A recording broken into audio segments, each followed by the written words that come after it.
Okay guys, good morning. Panibagong araw, panibagong video tayo at panibagong araw, panibagong content ulit. Panibagong umaga, panibagong trabaho tayo ngayon. At ito po tayo ngayon sa Calatagan, Batangas. Ito po yung double wall na ginagawa natin. Tapos yan, ang taas po nito ay metal cladding. Ayan, yan po ang mapan.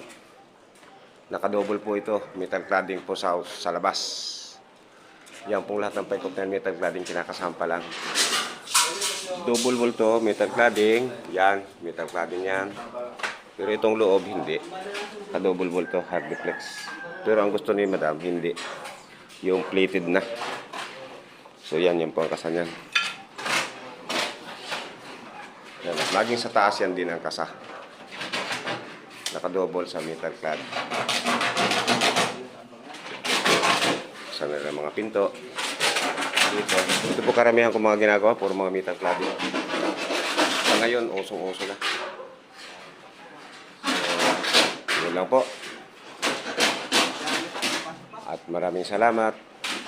Love you all. God bless po.